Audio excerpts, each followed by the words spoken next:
Okay guys, so I'm not gonna lie, I am a little bit late to the party with today's video, but you know that's just kind of how we roll on this channel. So earlier on this week, on Monday, I uploaded my first Black Ops 7 related video and just kind of touched a little bit on what we learned from the kind of reveal and the Black Ops 7 Direct, and kind of just gave my early opinions on the kind of little information that we gained. And one of the big negative points that came out of Monday's video was the fact that they were planning to do carry forward from Black Ops 6 to Black Ops 7, including weapons, but more specifically the operator skins, right? So all of the ridiculous, funky, stupid skins we've got in Black Ops 6, such as Beavis and Butthead, the Turtles, American Dad, like all of that stuff was meant to carry over into Black Ops 7 for Season 1, which just seemed insane to me, because one of the positives I took from what we've seen so far is that the game looked really good, right? I thought it looked graphically, looked really nice. The color palette looked decent.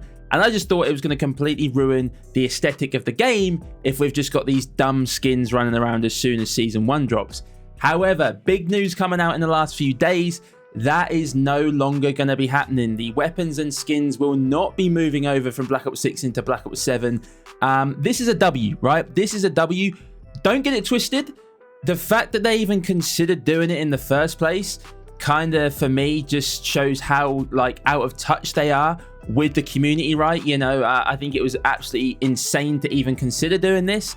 But whether it's because of the community uproar or the competition with Battlefield 6, I'm glad at least that they have seen sense here, and I will give them a small amount of credit, right? Credit where credit's due. They have listened, but let's be honest, it was a bit dumb they were going to do it in the first place. But as I say, it is a positive, and I'm now going to kind of take a little look through some of the things that they said. So here, guys, I've got the community update that they posted the other day. I'm just going to run through this very, very quickly. So first off, thank you. Call of Duty has always been fueled by the community. Every match, every clip, every bit of feedback, you've shaped this franchise right alongside us. We know there's been a lot of conversation recently about the identity of Call of Duty. You could argue there's been a conversation about this for quite a few years now. Some of you said we've drifted from what made Call of Duty unique in the first place: immersive, intense, visceral, and in many ways grounded. That feedback hits home, and we take it seriously. We hear you. So I don't want to be too negative today, right? I always try to be as positive as possible, but this is why so many people have lost trust in Activision and the developers and just Call of Duty as a franchise, because they've gone with something stupid, i.e. carrying over Black Ops 6 skins into Black Ops 7. That should never have even been considered. Then there's been a huge uproar from the community, and now they've changed it. It's a W that they've changed it, and we've obviously said that in this video, but at the same time, it feels to a degree like they're taking the piss a little bit, because they're glazing the community in this update, right? Saying about how much it's all about the community. You know, we've shaped the game. The community is so important. They listen to us. They take it seriously. They hear us. But they don't. That's the annoying thing. And, you know, this is a small step towards, you know, going back in the right direction, right? You know, with the whole skins.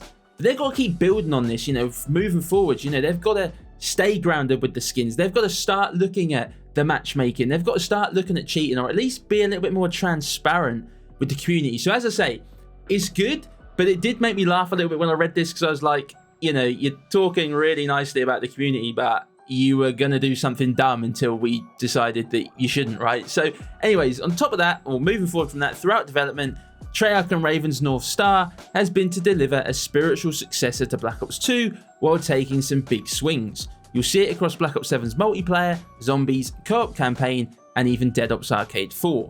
Over the years, we've had a variety of games and experiences that fans have enjoyed, from the Modern Warfare series to the Black Ops series and beyond. Today, we wanted to share with you some of the ways we're approaching things with Black Ops 7. So operator skins and weapons from Black Ops 6 will no longer carry forward into Black Ops 7. Black Ops 7 needs to feel authentic to Call of Duty and its setting. That is why Black Ops 6 operator and weapon content will not carry forward to Black Ops 7. Double XP tokens and gobblegums will still carry forward, because we recognise your time and progression are important. This change applies only to Black Ops 7. Call of Duty Warzone is not affected, and all your Black Ops 6 content stays usable there. So that is, you know, not too good for the Warzone players, but I don't play Warzone, so no worries, have fun with your crappy skins over there. So if we scroll down here, this is a big one, right? It says, in Black Ops 7, bundles and items will be crafted to fit the Black Ops identity. We hear the feedback. We need to deliver a better balance toward the immersive core Call of Duty experience. A ton of feedback has already gone into Black Ops 7, and in the coming weeks you'll hear much more directly from Treyarch. So this is a big one. Not carrying the skins over, W.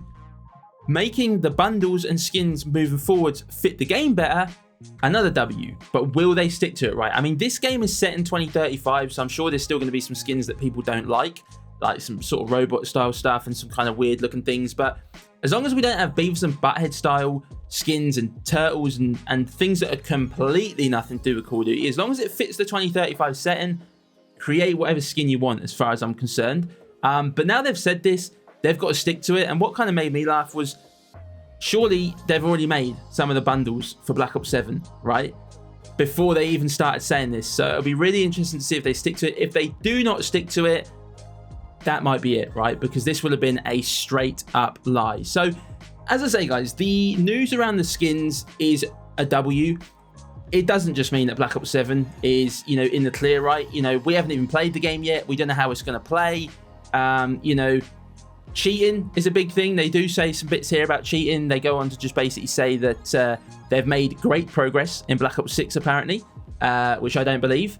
But for Black Ops 7, we're going further. As we previously detailed in our recent progress report, starting November the 14th, PC players will need to enable Secure Boot and TPM 2.0 on PC, giving us stronger tools to block cheats at the system level. So, the skins is a start, right? The skins is a start, but they need to get on top of cheating, right? And we need to actually see the anti-cheat working. The post-launch content needs to be good, and it already kind of gives me vibes that it's going to be similar to Modern Warfare 3, so I do have some hope that the post-launch support will be good. But the biggest one of all is the matchmaking. I've said this for many years now. They could do whatever they want. They could remaster Black Ops 2. They could remaster Modern Warfare 2 2009. Whilst they have the current manipulative matchmaking system, people are not going to be happy, right? And they need to come out and do something about the matchmaking, right? Get rid of disbanding lobbies. Dial it down a little bit. You don't even have to get rid of it. Just dial it down a bit. Still protect the lower bracket if you want to, but don't penalize absolutely everybody else who plays the game, right? So, look, very interesting times ahead. I think this is a step in the right direction, but we still need to learn a lot more about this game. And obviously, over the next couple of months, we'll kind of see. I'm under no illusion that just because they've changed this skin thing, that Black Ops 7 is going to be the greatest Call of Duty ever, and Call of Duty's back right now.